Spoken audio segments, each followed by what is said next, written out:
আসসালামু আলাইকুম। আজকে বাসায় কোনো মাছ মাংস ছিল না, এজন্য একেবারে ঘরোয়া পরিবেশে রান্না হচ্ছে লাউ আলু ও সজনে ডাঁটা দিয়ে নিরামিষ তরকারি রান্না। দেখতে থাকুন ও সাথেই থাকুন আমার।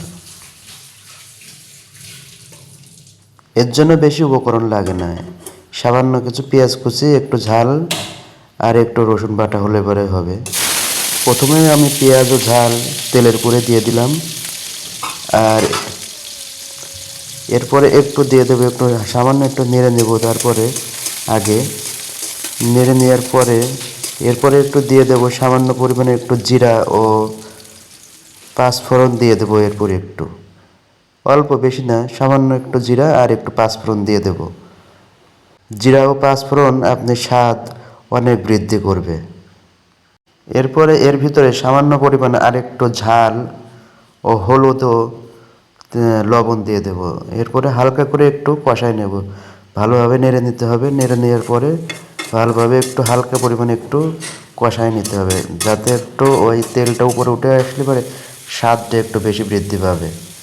তারপরে আপনি দিয়ে দিতে হবে তরকারিগুলো, সব কাটা তরকারিগুলো তো দিয়ে দিতে হবে। এরপরে আপনি সুন্দরভাবে নেড়ে নিতে হবে। নেড়ে নেওয়ার পরে আপনি যে কোনো ঢাকনা দিয়ে আপনি জিনিসটা সুন্দরভাবে ঢেকে দিয়ে লাগবে। মিনিমাম আপনার 10-15 মিনিট ঢাকা লাগবে, যাতে কষানোর পরে আপনার এই তরকারিটা যাতে কড়ার সাথে লেগে যায়, এমন যাতে ওই জিনিসটা লাগার পরে আপনার স্বাদটা কিন্তু আরও বৃদ্ধি পাবে। এর ভিতরে সামান্য পরিমাণে একটু সজনে ডাঁটা দিয়ে দেবো, যাতে আরও স্বাদ বৃদ্ধি পায়।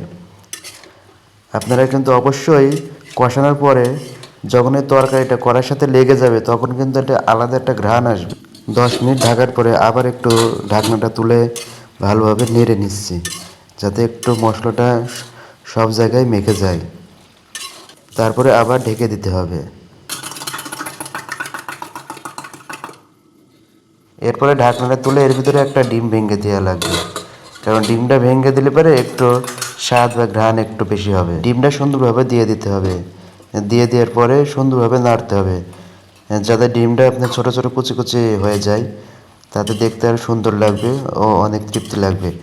আর একটা কথা বলে রাখি, আপনার কষাবেন কিন্তু আপনার একেবারে ঝোল কমায় রাখবেন। আর কষানো এমনভাবে কষাবেন যাতে কড়ার সাথে তরকারিটা লেগে যায়। যখনই লাগবে তখনই আপনি যখন তুলতে যাবেন তখনই কিন্তু একটা ঘ্রাণ একটু বেশি পাবে। এরপর আবার ঢেকে দেবো। ঢেকে দেওয়ার পরে আবার 10 মিনিট পরে আবার একটু ভালোভাবে কষানোর পরে একটু চুলার আঁচটা একটু সামান্য কম করে দেব। এরপরে আবার ভালোভাবে নেড়ে নেওয়া লাগবে। মনে রাখবেন, যত আপনি কষাবেন, যে কোনো তরকারি হোক, যত কষাবেন তত আরও সুন্দর লাগবে, তত ঘ্রাণটা বেশি হবে এবং স্বাদটাও বেশি লাগবে।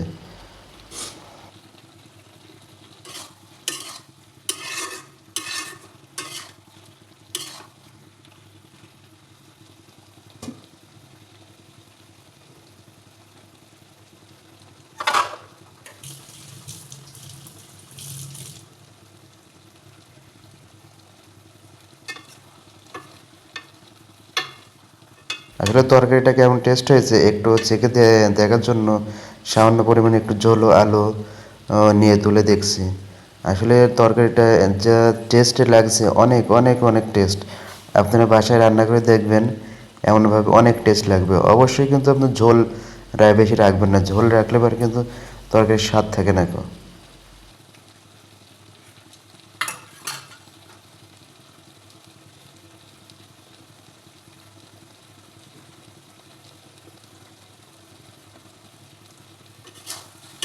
এর ভিতরে আপনি সামান্য পরিমাণে আমি পানি দিয়ে দেবো। পানি দেওয়ার পরে আরও 5 মিনিট আপনার কষানো লাগবে। যত আপনি কষাবেন তরকারিটা তত আপনার সুন্দর লাগবে। এরপরে আপনি ঢাকনা দিয়ে ঢেকে দেওয়া লাগবে 5 মিনিটের জন্য। তারপরে ঢাকনাটা তুলে দেখতে হবে কেমন ঘ্রাণ আসছে। আসলে ঘ্রাণটা আপনারা বুঝতে পারছেন না, আমি পাচ্ছি অনেক সুন্দর একটা ঘ্রাণ আসছে। এবার তরকারিটা নামানোর পালা। তরকারিটা হয়ে গেছে। আপনারা বাসায় এইভাবে রান্না করে দেখতে পারেন। আসলে মাছ মাংসের প্রয়োজন হয় না, যখন আপনি মাছ মাংস নাও থাকতে পারে বাসায় অনেক সময়, সেই অবস্থায় আপনি এমনভাবে রান্না করে খেয়ে দেখতে পারেন। অনেক তৃপ্তি লাগবে, অনেক স্বাদ লাগবে। মাছ মাংস দিয়ে আপনি যতটা ভাত খেতে না পারবেন, তার সাথে তো এইটা দিয়ে খেলে পরে আরও বেশি খেতে পারবেন। এই তো হয়ে গেছে আমার রান্না, লাউ আলু আর সজনে ডাঁটা। চমৎকার রান্না হয়েছে। ধন্যবাদ।